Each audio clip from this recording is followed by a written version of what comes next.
മലപ്പുറം ജില്ലയുടെ വിഭജനം എന്നത് ദീർഘകാലമായുള്ള ആവശ്യമാണ്. അത് പലപ്പോഴായി വാർത്തകളിൽ ഇടം പിടിച്ചിട്ടുള്ളതാണ്. പക്ഷേ ഇടതുപക്ഷ സർക്കാരിൻ്റെ കാലഘട്ടത്തിൽ അതുമായി ബന്ധപ്പെട്ട ഏതെങ്കിലും തരത്തിലുള്ള ഒരു നീക്കവും നടന്നിട്ടില്ല. ഇപ്പോഴിതാ ദേശീയ ശരാശരിയേക്കാൾ കൂടുതൽ ജനങ്ങളെ ഉൾക്കൊള്ളുന്ന ജില്ലകൾ വിഭജിച്ച് പുതിയ ജില്ലകളും താലൂക്കുകളും രൂപീകരിക്കുവാനുള്ള ഒരു സാധ്യത മുന്നിലേക്ക് വരുന്നു എന്നുള്ളതാണ്. അങ്ങനെയെങ്കിൽ തീർച്ചയായും കേരളത്തിലെ ഏറ്റവും കൂടുതൽ ജനസംഖ്യയുള്ള, ഏറ്റവും കൂടുതൽ നിയമസഭാ സാമാജികരെ അടക്കം അയക്കുന്ന ഒരു ജില്ല എന്ന നിലയിൽ മലപ്പുറം വിഭജിക്കപ്പെടും എന്നതിൽ തർക്കമില്ല.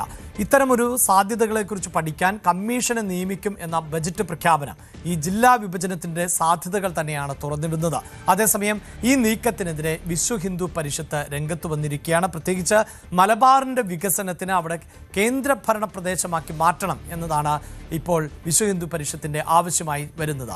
വാർത്തയുടെ വിശദാംശങ്ങളുമായി രഞ്ജിത്ത് രാമചന്ദ്രൻ ചേരുന്നുണ്ട്. രഞ്ജിത്ത്, ദീർഘനാളായുള്ള ഒരു ആവശ്യമാണ് മലപ്പുറം ജില്ലയുടെ വിഭജനം. പക്ഷേ ഇപ്പോൾ മലപ്പുറം മാത്രമല്ല, ഈ സൂചിപ്പിക്കുന്ന പോലെ ദേശീയ ശരാശരിയേക്കാൾ കൂടുതൽ ആളുകളുള്ള ജില്ലകളെല്ലാം വിഭജിച്ച് ഒരു കേരളത്തിൽ 2-3 ജില്ലകൾ അധികമായി കടന്നു വന്നേക്കാം എന്ന സൂചനകൾ ആണ് ഇപ്പോൾ ലഭിക്കുന്നത്. പക്ഷേ അതിന് എതിർ നിലപാട് സ്വീകരിക്കുകയാണ് വിശ്വ ഹിന്ദു പരിഷത്ത്. എന്തുകൊണ്ടാണ് ഈ മലബാർ മേഖലയെ കേന്ദ്രഭരണ പ്രദേശമാക്കണമെന്ന് വിശ്വ ഹിന്ദു പരിഷത്ത് ആവശ്യപ്പെടുന്നത്?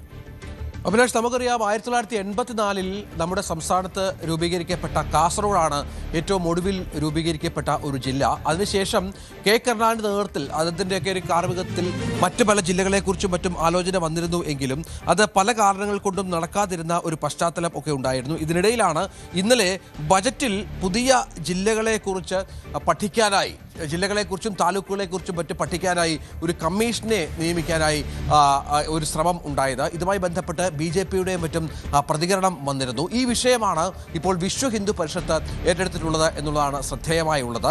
പ്രത്യേകിച്ചും മലബാർ മേഖലയിൽ, മലപ്പുറം മേഖലയൊക്കെ വളരെ പിന്നോക്ക അവസ്ഥയിലുള്ള പ്രദേശമാണ് എന്നുള്ള നിലപാടിലാണ് വിശ്വ ഹിന്ദു പരിഷത്ത് ഉള്ളത്.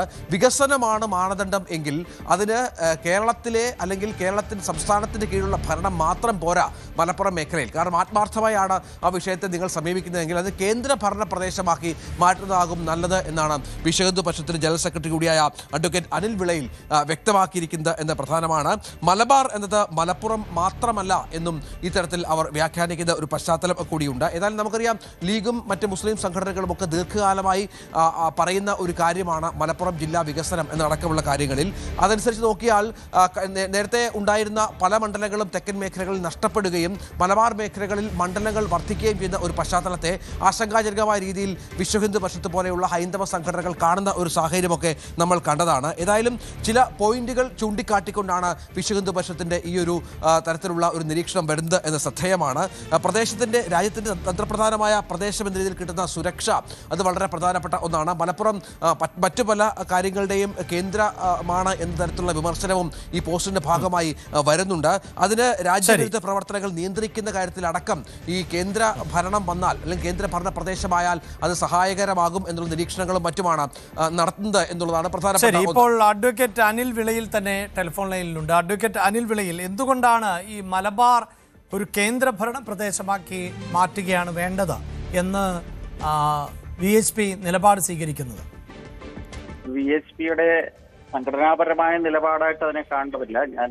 ഞാൻ വ്യക്തിപരമായിട്ടിട്ടൊരു പോസ്റ്റാണ്. കാരണം കഴിഞ്ഞ ഏറെ കാലമായി മലപ്പുറം ജില്ലയെ വിഭജിക്കണമെന്നും 3 ആക്കണമെന്നും 4 ആക്കണമെന്നുമുള്ള ആവശ്യങ്ങൾ ഈ കേരളത്തിലെ മുസ്ലിം ലീഗ്, അത് മാത്രമല്ല മുസ്ലിങ്ങളിലെ തീവ്രവാദ സംഘടനകൾ പോലും കുറെ കാലമായി ആവശ്യപ്പെട്ടു വന്നുകൊണ്ടിരിക്കുകയാണ്.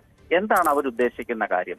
ലീഗിനെ സംബന്ധിച്ചിടത്തോളം മലപ്പുറം മാത്രമാണ് അവരുടെ പ്രധാനപ്പെട്ട ലക്ഷ്യം. പക്ഷെ മലപ്പുറം മാത്രമല്ലല്ലോ, വികസനത്തിന്റെ പിറകിൽ നിൽക്കുന്നത് മലബാർ മേഖലയുണ്ടല്ലോ. മലബാറിലാണല്ലോ കണ്ണൂർ, കോഴിക്കോട്, പാലക്കാട്, കാസർഗോഡ്, വയനാട് ജില്ലകളുള്ളത്.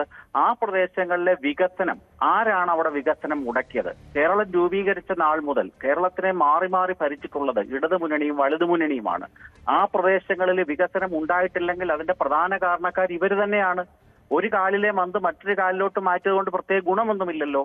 അതുകൊണ്ടാണ് ഞാൻ അത്തരത്തിലുള്ള ഒരു ആവശ്യം മുമ്പോട്ട് വെക്കാൻ. പക്ഷേ താങ്കൾ ഈ പറയുന്ന മറ്റു ജില്ലക്കാർ ഇങ്ങനെ ഒരു ആവശ്യം ഉന്നയിക്കുന്നില്ലല്ലോ. അപ്പോൾ പിന്നെ അതെന്തിനാണ് അങ്ങനെ പരിഗണിക്കപ്പെടേണ്ട സാഹചര്യം? അല്ല, ഞാൻ ചോദിക്കട്ടെ, ഈ മലബാറിൽ തന്നെയാണല്ലോ മാഹി എന്ന് പറയുന്ന ഒരു പ്രദേശം, കേന്ദ്രഭരണ പ്രദേശമുണ്ട്, പോണ്ടിച്ചേരിയുടെ ഭാഗമായിട്ടുള്ളത്.